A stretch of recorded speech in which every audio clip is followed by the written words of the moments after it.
What's up, Sum Hacker? Today we are going to be tackling completing the square. And before we dive in, I want to explain to you why on earth we use completing the square in the first place. It is going to help you with your graphs, specifically to determine your minimum and maximum values. However, most of the time you are going to get equations in the form of ax squared plus bx plus c. We want to change that into a format that can help us find the minimum and maximum values a lot easier. And the format that will help us do that is a bracket x plus p squared plus q. And the way in which we go from the one to the other is through the help of completing the square, because our a value will tell us if it is a minimum or maximum, and our q value is the actual minimum or maximum value itself.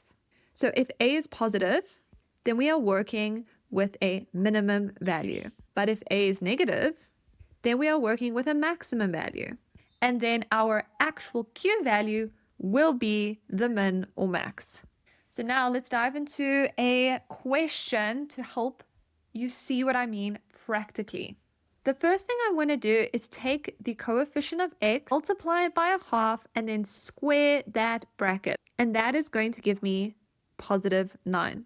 Now I write my equation down just as I've received it, and then I take my 9 from completing the square, and I'm going to add it right smack bang behind 6. Then immediately I'm going to put brackets around this equation, and I'm going to then minus the 9 again. Now, the next step, I want to change this format into a format that will help me where I have an A, a P, and a Q. And the way that I do that is I create a little bracket and I square it. And then I write what is left behind my bracket immediately, which is negative 9. Now, I look at my original equation and I ask, what is the square root of x squared? That would give me x. Then I look at my c value and I ask, okay, what is the square root of 9? That will give me 3. And then I have a look at the signs in my original equation, and because they are both positive, I know that the sign inside my bracket needs to be positive as well. Great, now you should be seeing that we have something that gives us an a value, a p value, and a q value. So now we can do 3 things. Number 1, we can ask ourselves, is this a minimum or a maximum? In this case, we have a minimum because our a value is positive.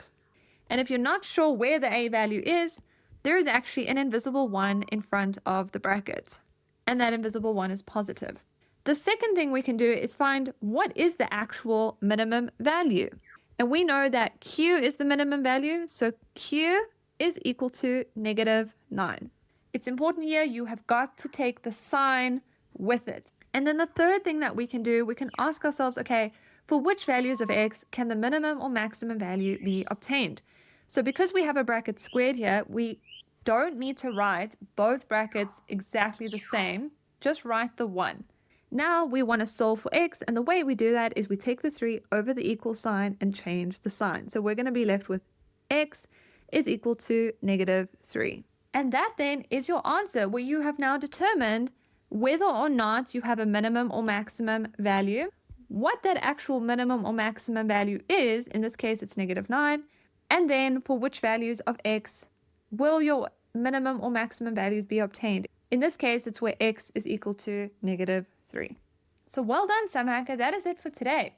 If you reached the end of this video, please let me know in the comments if this was helpful, and be sure to subscribe for more daily practice sums that are going to help you nail your grade 11 maths.